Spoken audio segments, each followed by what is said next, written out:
வணக்கம். இந்திய குடியரசுக் கட்சி அரியலூர் மாவட்ட செயற்குழு கூட்டம் புதன்கிழமை அன்று காலை 11 மணி அளவில் விக்கிரமங்கலம் கடம்பூரில் மாவட்ட தலைவர் ராஜீவ்காந்தி தலைமையில் நடைபெற்றது. சின்ராசு வரவேற்பு உரையாற்றினார்.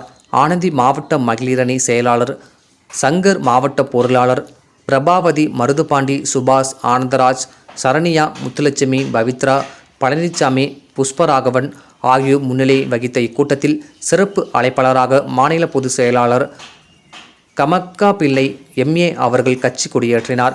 கடலூர் மாவட்ட தலைவர் கதிர்வேல் கலந்து கொண்டு சிறப்புரையாற்றினார். மற்றும் கடம்பூர் கிராமத்தில் லதா தலைமையில் பெண்கள் 30க்கும் மேற்பட்டு புதிதாக இந்திய குடியரசுக் கட்சியில் இணைந்தனர். கட்சி வளர்ச்சி, புதிய பொறுப்பாளர் நியமனம், கிராம நகர வாழ் மக்களின் அடிப்படை வசதிகளை மேம்படுத்த நகராட்சி, ஊராட்சி நிர்வாகம் முன்வர வேண்டும். பொதுமக்கள் மூலம் பெறப்படும் மனு மீது மாவட்ட நிர்வாகம் உரிய நடவடிக்கையை மேற்கொள்ள வேண்டும். அரியலூர் மாவட்டத்தில் அடிக்கடி நடக்கும் விபத்தினை தடுக்க 3 இணைகளில் வேக கட்டுப்பாடு கருவி பொருத்த வேண்டும். கனரக வாகனங்கள் செல்ல தனி சாலை அமைக்க வலியுறுத்தி தீர்மானங்கள் நிறைவேற்றப்பட்டது. இறுதியில் புஷ்பராகவன் அரியலூர் ஒன்றிய மாணவரணி செயலாளர் நன்றியுரை கூட்டம் நிறைவு பெற்றது. TN செய்திகளுக்காக அரியலூர் மாவட்ட செய்தியாளர் SP ரவிச்சந்திரன். வணக்கம் வீர வணக்கம். எங்களை மனிதர்களாக்கிய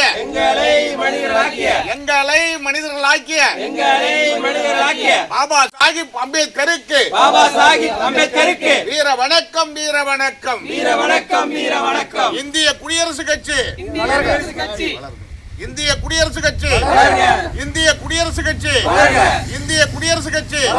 டாக்டர் சேக்கு தமிழரசன்